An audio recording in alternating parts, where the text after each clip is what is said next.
everyone, and welcome to Zest to Zen with me, Shel, the podcast that takes you from the hustle to the harmony, fueling your passion while finding your peace. Today, I am deeply honored to welcome Patrick Yenga Sonqo, a mystic created multidimensional guide, a true man of the heart. From just viewing his beautiful photo of him and his partner, Anna Cecilia, on their beautiful website, I could already not only see, but feel the divine love between them both. It was so beautifully expressed. Patrick has spent over 2 decades supporting others to awaken, to remember, and to return to their divine essence. Alongside his partner, Anna, creating a sacred portal for heart-based living and new earth consciousness. Through his unique activations, sound journeys, and soul codes, Patrick helps others reconnect with their true self, beyond limits, beyond the stories, and step into a life of full, true alignment, presence, and ultimately what I love, peace. Wow. Let's dive in. Patrick, hello. Hello, Shel Marie. So good to be here. It feels so nice when you are saying all of that. You are so welcome. And actually looking at your bio and your website, actually, I know there's a lot more, as we all know, to all of us. So I wanted to summarize it as best I can without revealing too much, because I feel like I want you to really show yourself, your true self. Beautifully done. Thank you so much, Shel Marie. So welcome. So just to start with, what does I just feel, which I really loved, which is why I want to connect with you, is I just feel so much heart-centered love, and not only from just connecting with you, but even more so, as I said, when I went on your website. So with that in mind, how could you describe truly living in your heart? I love that you pose the question, how is it like living in your heart? And I always use living from the heart. Mm-hmm. But actually, how you're saying it is the truth. We cannot live from the heart if we're not living in it. So as Homo sapiens, we are all trained and programmed for thousands of years to live from the mind. It doesn't mean the mind is good or bad. It's just something that we have in this human experience to use. It's nothing more. But truly the center of our being is the heart. So when we're living in the heart, we are making the heart the center of our being. The physical, the non-physical, the spirit, everything. So when we're living in the heart, all these things that people talk about, the kindness and the harmony is natural. Because it's not the physical heart, it's also not the heart chakra. The living in the heart is living in the core, in the essence of all that we are, interconnected. So if I'm living in the heart, I connect with you in the heart. Absolutely. We don't have a mental connection, we have a connection in the heart that is more all-encompassing, I want to say. Beautiful. Wow, that's absolutely beautiful. Yeah, and I think because essentially what my mission, my goal is to take. So if we just strip that back, okay, and beyond the words, and I want people to do this because this is why I want a range of people walking all different paths, having all different truths, because as you said, nothing is right, nothing is wrong, nothing is this, nothing is that. We use words, we could say soul, we could say heart, we could say being, okay? But essentially, what I would just love people to do, beyond the words that you use, is just feel the essence of that. And when you just stop and you just really just feel that, what does that feel in your heart? Because to me, that feels nothing but love. regardless of the words, regardless of what we call something higher than ourselves, whether we call it God, whether we call it Allah, whether we call it the universe. And that is not being disrespectful to anybody's views, but I just think sometimes there's so much labeling. And it's like, actually, when we truly, which is, correct me if I'm wrong, but what I really felt, and the first time I really thought I was leading from the heart or in the heart, and I really wasn't. And it was painful at first when I really connected to my heart, because I'm like, whoa, I thought I really loved this person. But now, actually, I'm really scared to love this person, because this feeling I have in me right now is so powerful that it's even scaring me. But then that's when we really get the transformation and the beauty, whether it's a blessing or a lesson, which I believe actually everything is both anyway. So. I really love how you're putting it still into words. And I want to say again, I love language, but it's more than that. It's the frequency. The expression of words is very beautiful. And of course, we want to speak from the heart when we live from the heart. But yet, that feeling, that sense, that frequency that we're vibrating in that love is beyond words. Yes. And you said it very beautifully, and this is how you're experiencing it. And I truly believe, and I use the word, I said the true power that we have is the heart power. This is why you feel sometimes overwhelmed with being in the heart. Yeah. Because it's in Advaita Vedanta, the non-duality work of the Indians with Ramana Maharshi, Mochi, all these kind of people. They actually talk about when you fall into your heart, in the middle of your chest, a little bit to the right, you are actually coming into that I am presence. Again, these are words we are not attached to, because we don't need the labeling. But what we truly feel and who we can be, what power is unfolding from there. Because this power is power too. So again, I go a little bit into language, because language... No, but I want you to. I love that, because also, just, I didn't want to cut you off, but I also want you to, because I also know the power of words, and words are very important. And it was more so for like someone maybe listening about to check out, and I'm like, no, before you do, just really feel into the moment. This is not just for this or that. We're not in any labels, we're not in any groups. We are all welcome in every space, and you never know what you will receive by just giving something a go and listening. So that's so please continue. This is what you do. So the true heart power has nothing to do with ego, has nothing to do with power over or control. You know, sometimes people go, I want to control this and I want to control the other. The heart doesn't control. The power of the heart is power too.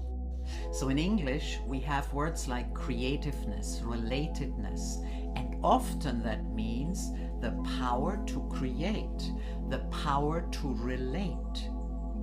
And there's of course many more. I'm just mentioning those two because I feel what you're talking about. The power that you feel in that love is also you have a power to relate. Yeah. And it takes us beyond the linear thinking that we have. You are sitting somewhere in England. I'm sitting here in the jungle of Peru. We are here in a beautiful virtual space of Zoom with your audience. Yeah. But we are connecting, we are relating in the heart with each other. The second part of the heart power is power with. While I think we are beautiful beings, we have so many gifts. Everybody for me is like a key to this new consciousness, to this new way of living. This is not separation from being spiritual. No. It is living it. So that's how I love the mystic so much, because the mystic is living it. I live here, I walk barefoot on the ground, I live that. Yes. And the power with is now again when we come into connection, into unity. And the last power of the heart is the power within. Yeah. Of course. And this is the power that you're talking about that actually doesn't need words, because this is your presence. Yeah. This is the light that you're shining.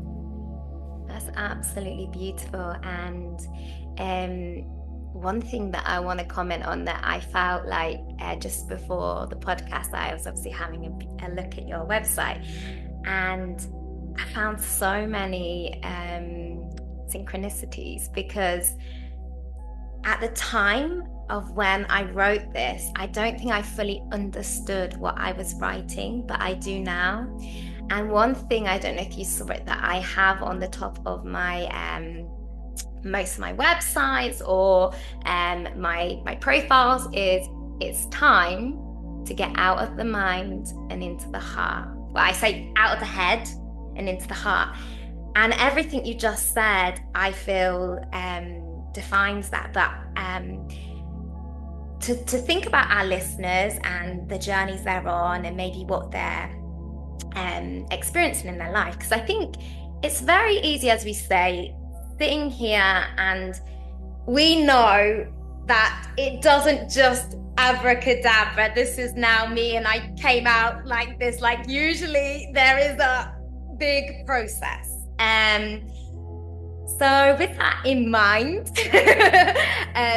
what would your suggestion be to people that, you know, are in that cycle? Because I think we should also think about a lot of people in this world right now who are very much in their mind, very much in these storylines. And so how could they, like, what little practices, or what would you recommend where they can get a little more out of the mind and just into their heart? Funny enough, there is 3 easy things for me. Listen to music you really love. Yeah. The genre has nothing to do with that. But music, and of course you know that I'm playing flutes and I chant and all of that, but music in general is actually sacred. Yes. So when we listen to music, to a music that calls us, it doesn't have, as I said, genre doesn't really matter, but if you love comes from the heart. If you love that music and you connect to that, you are in your heart.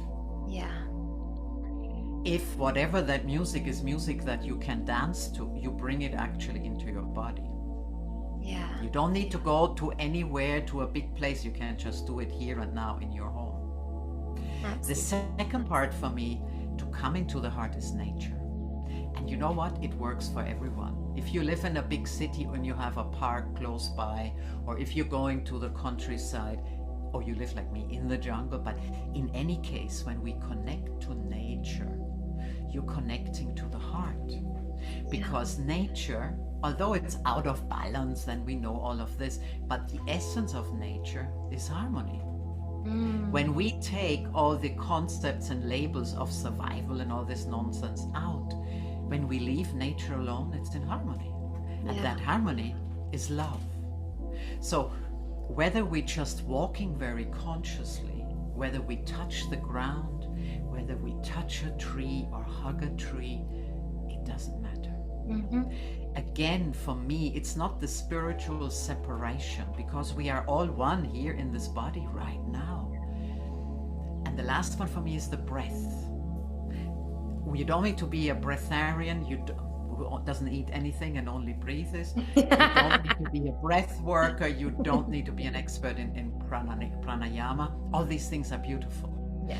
But the consciousness of your breath, even your natural rhythms, always take you in your heart. That's beautiful. And I think if we even like strip that down, and we actually really think about things we unconsciously maybe say to each other, but just think when someone's, you know, maybe starting to have a panic attack, we say, breathe, breathe, breathe. So it's all there. It's not like we're saying anything, you know, like how often again, I just need to go for a walk. Why do we go outside for a walk? Why do we often go and sit on a bench under a tree? So this is what, like, I seek, because I'm just such a seeker. I'm such a seeker. Like, I did Ramadan recently, and someone said, "You're a Muslim now." No, I'm not a Muslim, but I want to, in order to speak people's language, to really understand the mindset of all the different people in this world. I want to, and I don't have to. I chose to experience something that's sacred to them so I can relate to how they feel and what the powerful energy and everything they put into that. So I love what you said, because it's again going back to that. It's not, oh, you have to dress this way or do that. No, like, just strip it all back. And even with this music, like what you said, again, how many people, a song comes on and they're just, I love this song. It comes from somewhere. It's Exactly. not your Whether mind analyzing. Absolutely. And then there's the other, which I'm very passionate about. We're not to go into it too much, but we want to also show contrast, because we do live in a world of polarity. Of And course. I think if you're consciously aware of it and you're going through a heartbreak or something, maybe don't put on that love song. or, Yes. or like, and I think, no, again, if, some days I actually want to cry. So no, I do want to consciously put on that music, but it's all about choice again, and just being present into the moment. Like, if you're going to put on a song that's probably going to be, like, where's he gone? I miss him. And and it's speaking the language of something you're experiencing. And then maybe you're kind of in this spiral of crying and being, and I'm not this minute, like, not taking away anyone's feelings. Like, I'm saying this in a just general way. But maybe just putting something on a little bit more upbeat, a bit more empowering, and really, like, taking that fuel, that energy, and transmuting it into something more powerful. So I do movement classes. So I show, yeah. So like I say, so when I do it and they're like, "Oh, I can't do it," I said, "No, you can," because the thing is, I'm not really doing anything. So there's a difference between like this and there's this, and really pulling. It's almost like you have to. It's like storytelling. So I feel like you need to really, really feel that movement and then go soft. Because in order to flow, often we have to get out that, I don't want to call it rage or something, but we have that tension. We have to release that tension. And then, as you say, breathe, flow, and just let it all It's go. just like that. It's beautiful. Two things I want to mention, apart from all the beautiful things that you said. I did Ramadan twice in Indonesia when I was living there. It was one of the most glorious experiences of my life. I have to say that.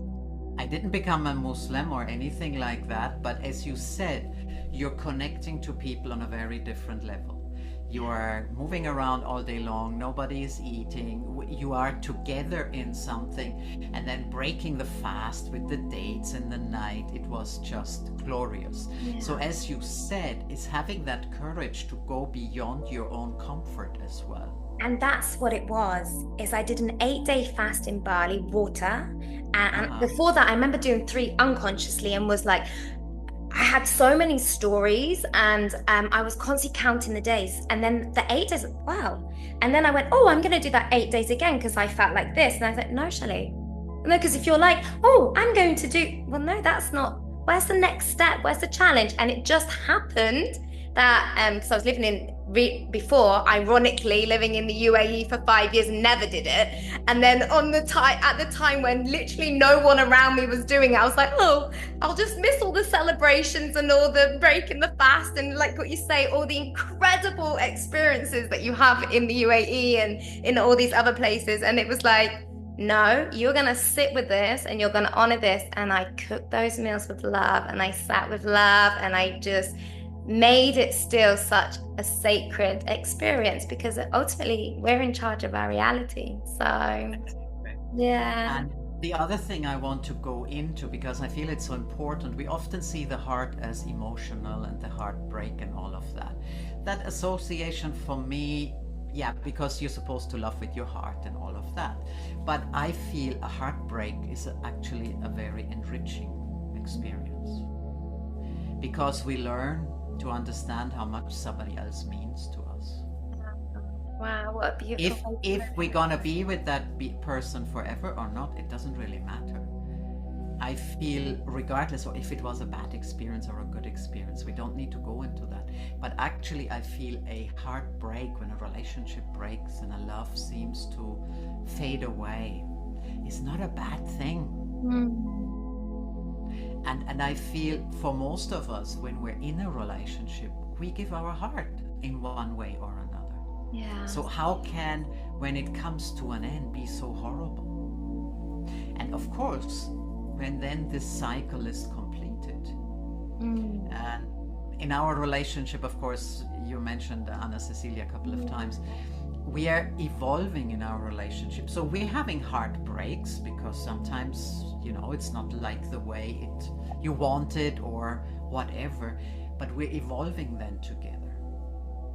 I really love that you just said that, because I think also there's this almost societal expectation, I feel, of like finding this dream relationship and all this, and finding the one. And I touched on this briefly in my last episode, so I won't go into it again, but it's all energy. And in order to grow, like, we're always changing, we're always growing, we should be always evolving. Like, if you're still the same version, and we're not saying like whole transformation, but you're still exactly the same the next year, I think we should be reflecting on that. So I really, really love that you have mentioned that, because when we're saying love doesn't mean that it's going to be easy.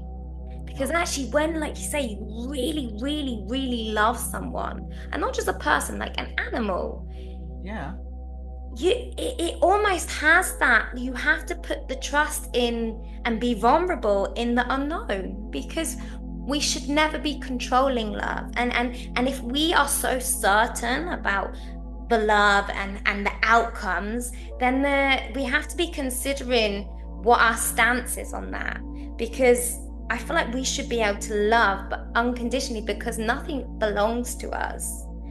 So to truly love someone and honor them and know, like, I think back to, like, say, my first love to the version I am now, and I'm sure the version he is, we're probably completely different people. And I'm sure if we, were in a different mindset and we continued, everything happens for a reason, I'm sure we would have continued to grow together. But I think, again, there's a beauty in really opening your heart, because I think, say, after 5 years and just being like, nah, did you really, really open your heart to love that person? Yeah. And then it becomes more than a feeling. As you said, what we consider unconditional love. I don't like unconditional because it has the word condition in there. I'm into language, as you understand. Yes. So I call it the frequency of love. And the frequency of love and the love that we have can never finish, because it's part of our essence. It's in our heart. It's not the physical body that changes and evolves and dies eventually and rebirths.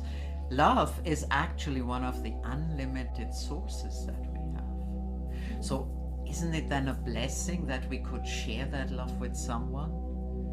Absolutely. And if we made the choice, or the choice was made for us to finish that and maybe love someone else, it doesn't matter.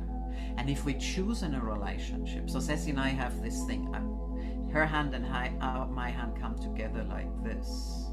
Beautiful. And I feel, not only in a relationship, also for yourself, because of course you have a relationship with yourself.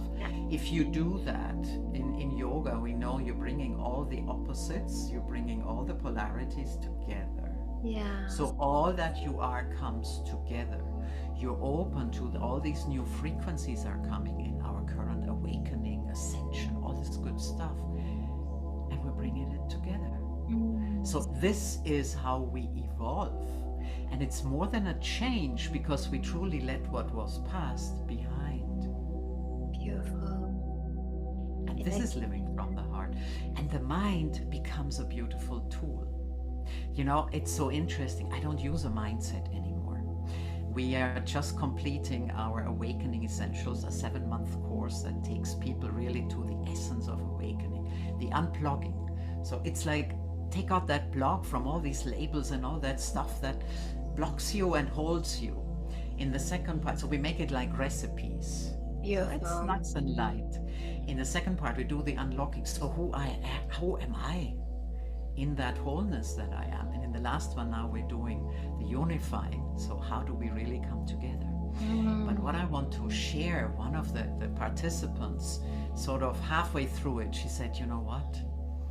My mind has become something different for me. I truly feel I'm speaking from the heart, and my mind taps into my knowledge, but also beyond that. I speak far more eloquently, far more connecting. So we're not losing the mind just because we come into the heart. I feel it's actually the opposite, and I feel the same way. Thank you for that. I really love that. This is why I love these deep, nourishing conversations, because I think, and what people I know are going to find by watching this podcast, actually, they're going to be like, because it's not this or that. Actually, and they'll find that is like, okay, I say out of the head and into the heart, but not everything is so literal. And so I really love that you said that, because someone else could say that with a very different example, and it could just not sit right and be like, because there's something about the essence, again, the feeling behind what you're saying. That's truly beautiful. And I get that, because again, when we say masculine, feminine, it's not male, female. It's like, I've always looked, I guess, very feminine, but I actually was very much in my masculine most of my life. Okay, not sounding, but in my actions. And I feel like it was a way of, like, putting up my barriers, protecting myself. Like, I can carry my own bag, to do. And the moment I really started connecting to my heart and stepping into my heart, like when I tell people like previous versions of me, they're like, really? They can't imagine it. And I'm like, yeah, because now, but everything is a choice again. I know how to tap back into that, because I also think, no one's here to be saved either. You wanna make action. So there's having the knowing and the idea, but also, come on, just sitting in your house is not going to get it done. You need to take aligned action. What step could you take today to make it happen? Which I feel is that very, I don't want to, but like masculine energy of action. And then, and then just, I feel like when you're in your feminine, it's like, it's done. Just knowing it is done. I planted that seed. I'm not going to chase it now. If that person wants to have a collaboration with me, I believe that we will connect. And I think that's the difference, is like, often I feel like masculine is chasing, which is so exhausting and burnout. And whereas it's that balance, it's that dance, I feel, of like, okay, I would love to speak to this person on my podcast, send them a message, it's done. If that person wants to be on my podcast, I've set the intention, I've set the seed for it to grow. And if not now it grows, it might grow at a later date, or it might blossom immediately, or it may never take blossom at all. But you know what? I'm proud of myself for taking action. Because sitting and going, no, if that person wants to be on my podcast, maybe they'll watch it and they'll contact me. No, take action. Make it happen. I really love what you say, but I want to take it a new level. Yes, please do. We have been conditioned to the labels of what we consider feminine and masculine. Yeah. As a concept. And of course, this concept is more than 4,000 years old. Wow. This is not the divine masculine, feminine is not that. And we are breaking away the over harshness of the masculine. Yes, masculine is about action. Yes, feminine is about planting a seed and receiving, but it's much more than that. But you actually, and I really love it, you took what resonated, but you stepped out of saying, I need to be masculine as a woman to get all these things done. You're not like that, really. No. You have softened. Yeah. You have softened. You are using what's in the heart, what resonates, and what is, and now this is a very important word too, what is in integrity. Oh, yeah. Yeah. Integrity is, and I used to lecture ethics and all of that, but it doesn't matter. Integrity is actually to be in harmony with self. Is this true to me in my heart? It's not about lies, it's not about legal things. This is truly integrity in the heart, is truly above the law. Because it supersedes that. So when you're in integrity with who you are, I can be very soft, but I don't think I'm over feminine. I can embrace that divine feminine, and being in the heart is not only feminine. Exactly. But Beautiful. I can take a lot of action. And of course, we are only talking about very little, how should I say, elements of the feminine and the masculine. But of course, what we're learning right now is also, and this is a little bit, by the way, I keep looking at that. It is so beautiful. And the rainbow. Yes. Oh my, like, honest. Oh, and like, of course, there's a heart at the top. I'm in love with that picture. So beautiful. And this is interesting. Ceci painted that when we started the relational rhythms, which is part of our courses, the Chakra courses, but we also do it as a retreat. So when the divine feminine masculine comes together within us, it has to be in the heart, because the mind doesn't get that. But, and now comes the interesting part, and this is also what you mentioned. So when we merge in this relational rhythm here of divine feminine and masculine, but of course it's much more than that, then your expression is going to change. You are a woman, you're showing that you're a woman, but you are actually in harmony. You're not attached to, I need to do this and I need to do the other in order to show how whatever I am. And this is also a dance, of course. Yeah. So I can see. Yeah, it's interesting. We have so much in common. The synchronicities are really amazing, Shel Marie. And my paintings actually look very similar to that. I will share one with you afterwards. You'll be shocked. Yeah. And a lot of paintings you see also on the website. So Ceci is the website designer. She does all the pretty, most of the wording is mine, but she pulls the reins and says, hey, you need to be this and that. I feel it's very important that we embrace who we are in that masculine or feminine expression that is in integrity and that's true to us. We once went on a conference, we were speaking there, I was playing the flute as well and meditation and all that. And it was about, I think it was about abuse and all that kind of stuff, about, how things don't work out. And in any case, one of the speakers was very interesting to me. And this is only biologically, physically. There's thousands of different ways of expressing the feminine and the masculine, physically only. Wow.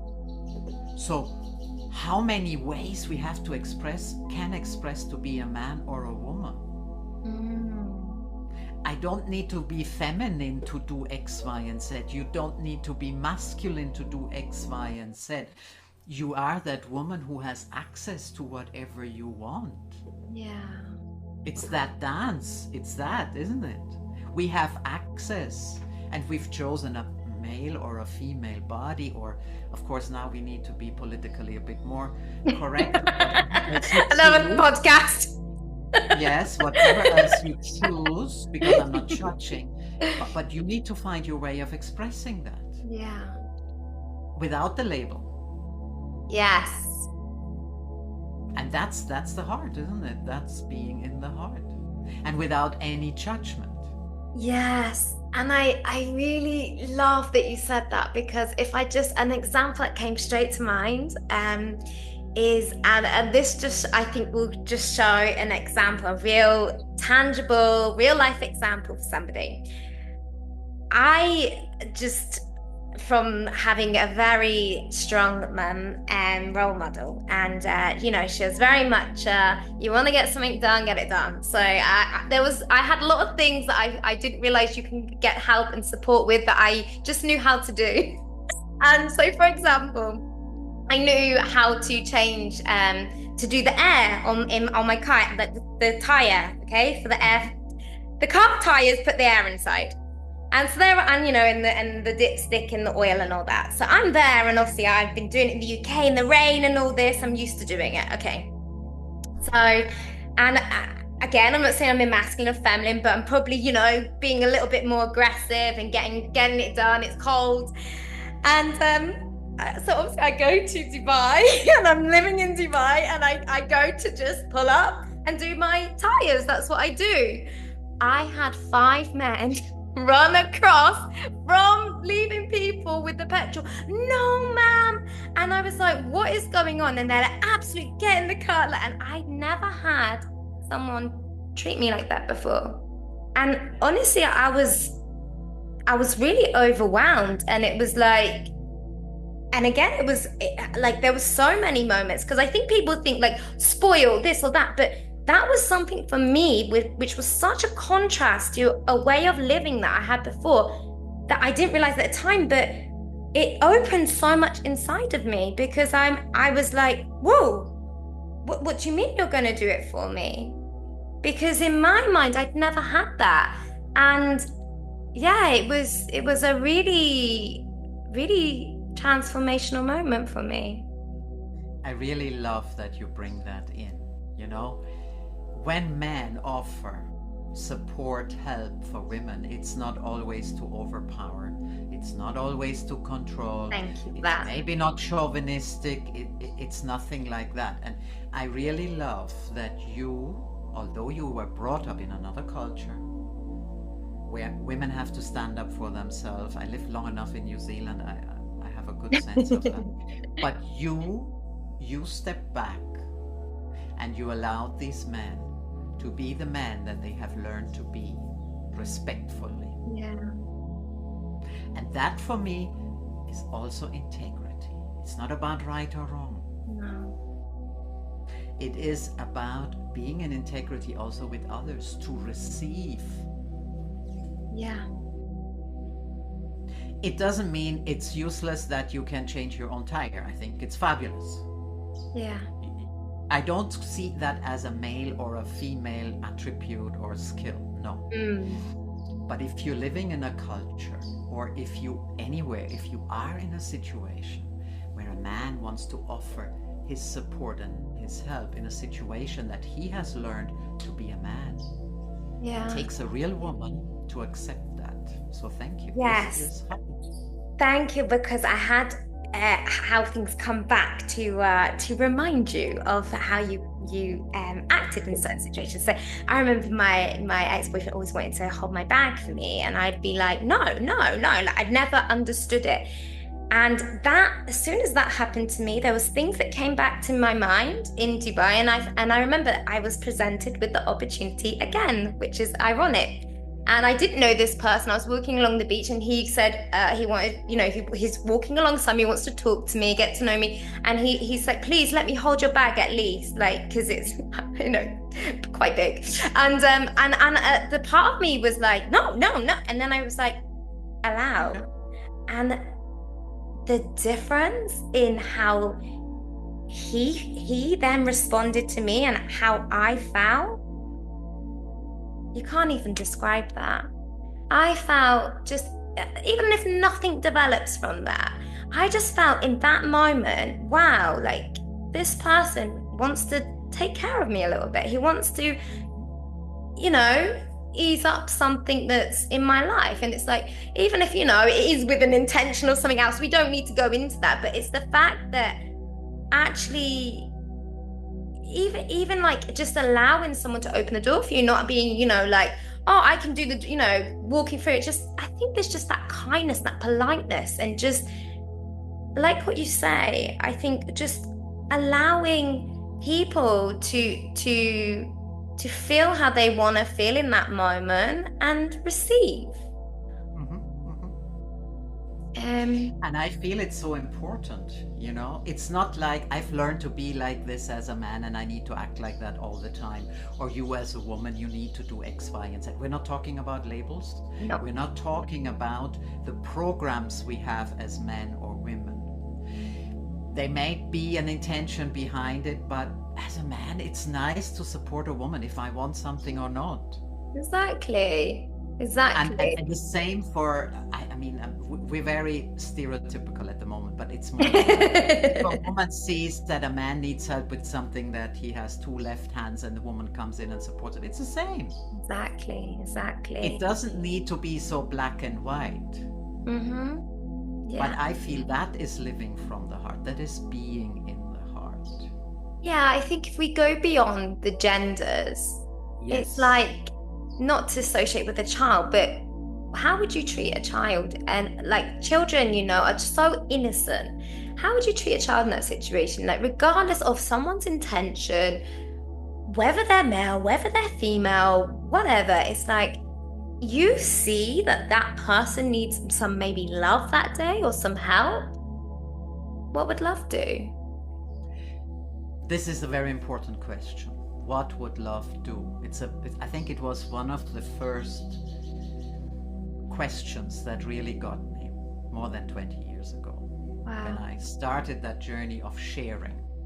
Of course, I was on my path all my life, as you can imagine, but the last 20 years got strong. And that was the first question that made me realize I'm a man of the heart.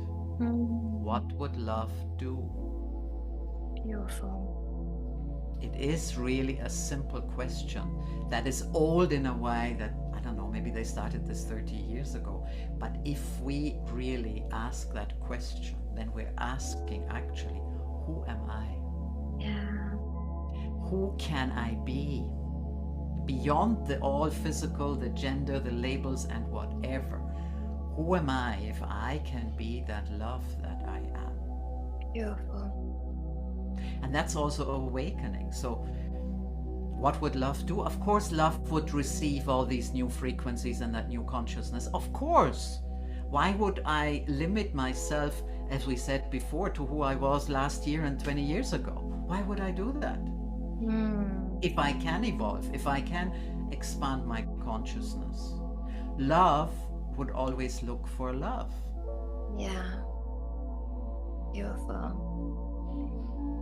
Wow, Patrick, I could talk to you all day, every day, and I'm sure there's so much more I could ask you, but just finally, either your vision for the future, even though I know and I can tell you're a man that's very much in the present moment, or like a message that you feel like just thinking now that would be really beneficial for others to know, or whatever just comes to your mind, just I think to just conclude this beautiful, beautiful co-creation today. I would like to conclude this beautiful co-creation that you have initiated and I enjoyed participating and sharing and contributing together. I would extend to your audience and whoever is seeing this to see the invitation of the heart, to receive the invitation of the heart, because this is what truly makes us not just human, but that being that we truly are. That's beautiful. And one thing that I will highly recommend, because I'm going to share all your websites, all your details, for people beyond what you've just witnessed now, which is you can already feel so much love just from speaking to you, and transformation. If you really are intrigued, and there's lots of retreats and sound offerings and lots of incredible things that you are offering on your website, go and look at his testimonies, because I watched one of your testimonies in particular, and it was about someone that used to be in the army, and wow, if that doesn't speak volumes, I don't know what does. So I'm not going to share anything else, because I would love people to, you know, sometimes we have to put in effort in order to receive. So go and look at that testimony, and You really know how incredible you and your partner, the impact you are creating right now. And of course, if I'm ever, which I'm sure I will be because I love Peru, and back in Peru, I would love to connect with you and find out more about all the incredible things you're creating. Thank Um, you so much. Yeah, we're very open, but we're also in integrity. So we have a variety so that people can choose, but we don't do many things at a time because we need to be present. Beautiful. And That's we're only with 1 to 4 people at a time because we love that richness of unfolding into the unknown. With 20 people, with 10 people, yeah. even can't do that. I actually really love that you said that because that to me shows your integrity, that you really, really care beyond. And I'm sure, we're not going to go into finances and stuff like that because everything comes to us if we want to make something happen anyway. But just that integrity of really honoring that person for being courageous often and taking the step to really open their heart. So thank you so much, Patrick, and Thank you so much, Shel. absolute blessing. And And to you, you. you take care. Bye. Thank you. You too. Bye.